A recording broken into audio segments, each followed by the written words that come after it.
Hey, Creations by Courtney here to get you started on making a gauge swatch for the Crossing into Winter set.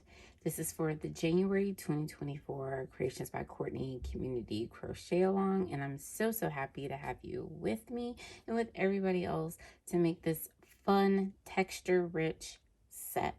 We are going to be making an ear warmer, fingerless mitts, and a cowl. And the instructions include sizing for children, teen, and adult.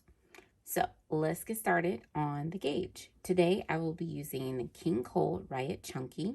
This is a single ply and it is an acrylic and wool blend. 30% wool, 70% acrylic. I just love how the color changes. And I will be using a size K or 6.5 millimeter hook. There we go. It's so shiny because I'm using the metal streamline. Now, definitely check your gauge. If you need to go up in hook size, go down in hook size, definitely do so. And yes, this is considered a bulky. This is a little bit of the original Patton's alpaca blend. And so it is pretty similar as far as a roving. This is a little thinner, but I think it's going to come out great. So let me see if I can find the end without a whole bunch of yarn barf. Maybe. Okay, not so bad.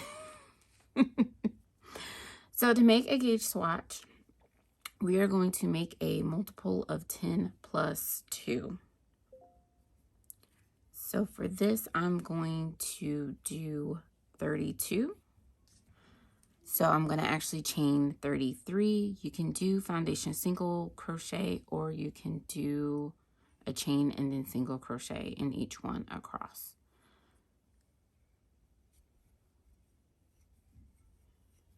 And I believe you know how to do a chain and a single crochet, so I will be back after my row of single crochet are done. I'm going to turn our work and we're going to make a chainless starting double crochet. You can also alternatively use a chain 3 or any other method that you prefer to make that first double crochet. And now we're going to double crochet into the next stitch. Now we're going to skip 2 stitches and we're going to work into the next 2. And this is where we create the first leaning stitch.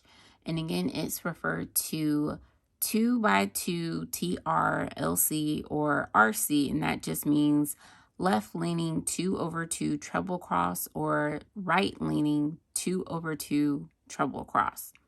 It's a mouthful, just bear with me.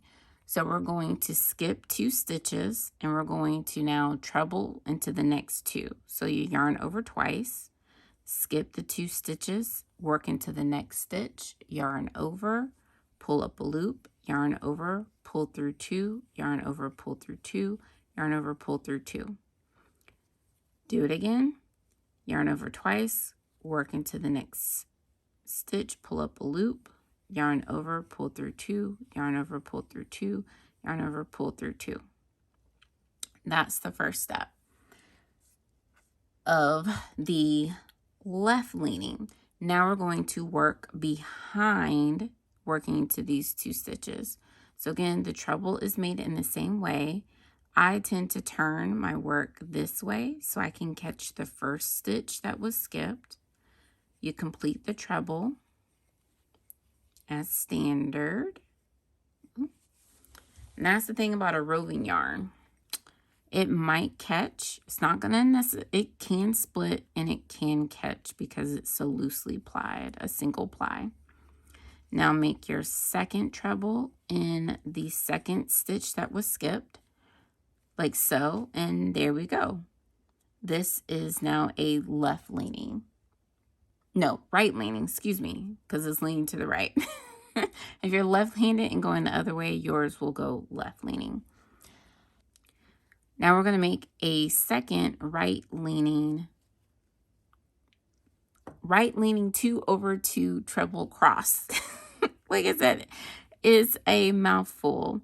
Skip 2 stitches and then make a treble into the next 2 stitches.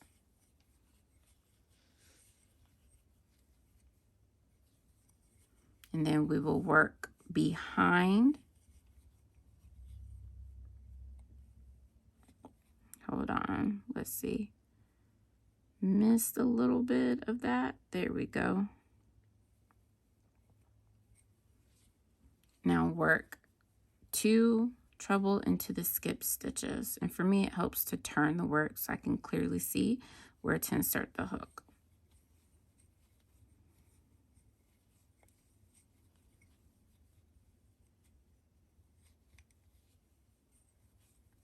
And if you like written directions, please refer to the Crochet Along blog post. So now we have 2 faux cables. And now we're just going to double crochet into the next 2 stitches. Just like so. And now we're going to make 2 left leaning 2/2 treble crosses. So it's done in the same way that we skip 2 stitches, make 2 treble. We'll make a treble into the next 2 stitches, just like so. But this time we're going to work in front. So you make your yarn overs for your treble, come to the front of the work.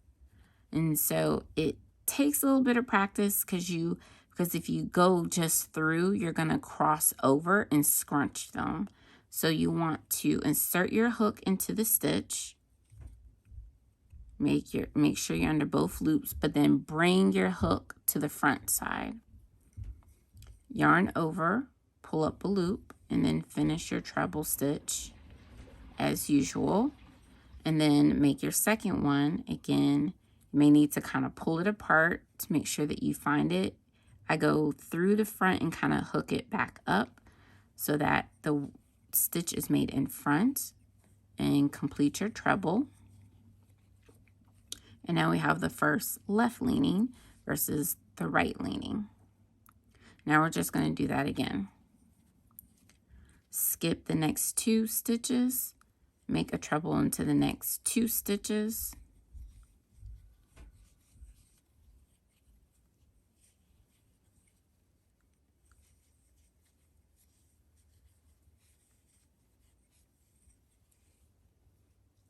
And make 2 stitches, make a treble stitch into the skipped stitches.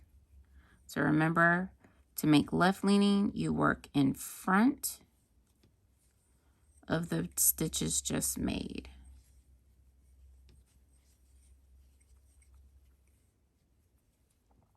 And if you need to, pull the stitches apart to make sure that you bring the work to the front. And now just double crochet into the last 2 stitches. And the first row is fiddly because there's not a lot of fabric to hold on to. But there you have it. That is the gist of making your cross, right? Your right leaning, left leaning. And if you want to start left and then go right, you absolutely can. Left leaning just feels more natural to work behind, or easier. Now we're just going to turn our work and repeat the steps that we just did. So starting with a chainless starting double crochet, or whichever method you prefer. We're going to double crochet into the next stitch. And now we're going to make our first 2 treble, again skipping the next 2 stitches, like so. And to be consistent, right, you're going if you start with a right, you're always going to start with a right. If you start with the left leaning, you're always going to start with the left leaning. And that's what maintains the faux cable pattern. So working into the skip stitches. Again, if you need to turn your work to make sure that you can find it, do what works.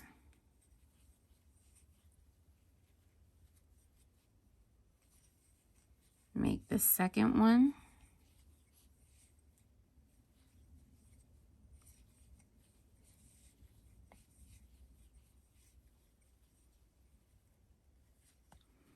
and you'll develop a rhythm for making the cross treble stitch as the fabric grows.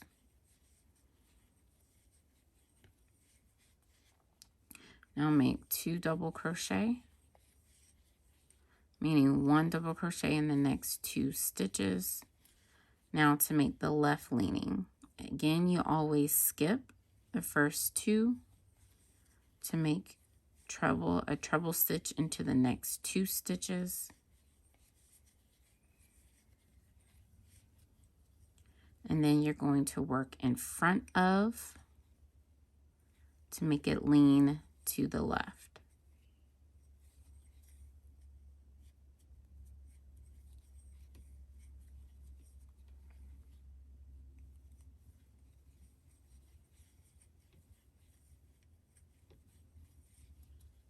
Now make the second left leaning 2/2 treble cross.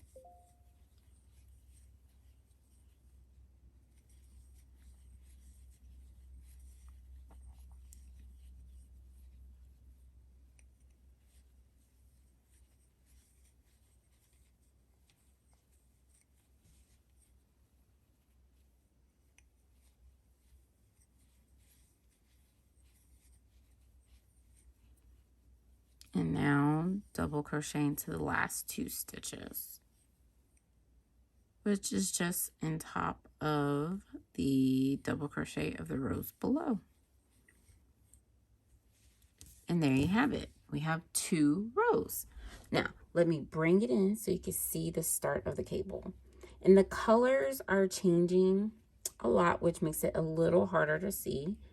But as you can see, it's making an arrow. So if we kind of turn it this way, I have like this cool arrow going on each end. Now, continue repeating the previous row until your swatch is at least 6 inches in height. We'll come back together then, and I will show you how to measure the gauge. Hey, so we're back with a finished gauge swatch. Hopefully you have made enough rows that you have a similar height and width. And I know this ruler may be a bit hard to see since it's a stainless steel one, but it's 18 inches. I had to. It's been so helpful when working on garments. So here I have, and again, I like to kind of measure along the middle point. And again, it's almost 7 inches. And because of this, you know, if you recall, we measured the first row, and it does pull because of the difference of height between the stitches. That's totally normal.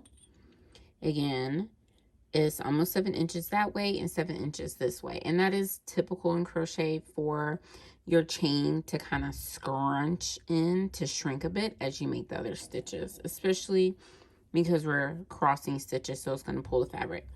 But to get to the part, let's see, can you see the texture? I don't know if I would do a whole project in this because of how dark these colors are, but you can feel the texture. But to measure, the gauge is 12 pattern stitches and 4 inches. Okay. So I do have a few different tools for measuring. Use what works. You can have a square. This is a swatch square by Acreworks. This is like a traditional gauge square where you measure within the square, a ruler, or a flexible tape measure. One thing with the tape measure, every once in a while, you do want to lay it against a straight edge ruler to ensure that the tape measure hasn't stretched. What I like about this one, has little teeth, and so it can be really helpful because as you see, this is the 0 mark here and here, and so it is backwards. Let's see, no, 1 this way, centimeters this way, right? So it covers both. Let's see, so when measuring gauge, you want to line up with an edge of a stitch, and so here is really the edge, so slightly over, And we have the cross, which is 4, 5, 6. And this is another 4, that's 10. And another 4, 12. So this is slightly bigger, but it's a little less than 12 because this would be 4 inches and this is about halfway through. So if we want to be fully accurate, that's 2, 3, 4, 5, 6, 7, 8, 9, 10, 11, 12. Actually, that works out. Sorry, I was thinking ahead. Because again, it kind of stops about where the stitches cross here. So that's spot on that way. And again, if we put that back in place, and this is what I like about it because it makes it really easy to count. Let's see. And if the 0 lines up with the bottom of the row here, that's 1, 2, 3, 4, and 5. We're spot on. So that's how you measure gauge for this, which means that I will continue with the 6.5 millimeter. If you have more stitches within the 4 inches, that means your gauge is too small. You need to go up in hook size. So if you started with a 6.5 and you have 13 or even 14 or more stitches, you need a bigger hook to make those stitches wider. And if it's the row, you'll either do more rows or you need to loosen that golden loop. And the golden loop is that very first loop here that after the yarn over and pull up a loop. That's the golden loop. Now, if you have fewer stitches, meaning that you have like 11, 10, or even 9, that means your gauge is very loose and you actually need to go down in hook size in order to match a gauge. Now, if you don't want to check gauge, you can go like the Wild Wild West. Just know it's going to be harder to account for the yarn needed in order to make each piece, and especially if you're making various sizes. And so in the next video, I'm going to show you how to start the cowl. I'm not going to do the entire piece because, again, this is a 1 row repeat. Again, the first row is that single crochet. We'll finish with a single crochet row. And so it's really, really straightforward. And so for each of the accessories, I will show you the fingerless gloves. We'll do more of that together just because of the thumb opening. So I hope you have enjoyed working on your gauge swatch, and I will see y'all soon for section 1 of the crochet along, which will be the cowl. Keep stitching.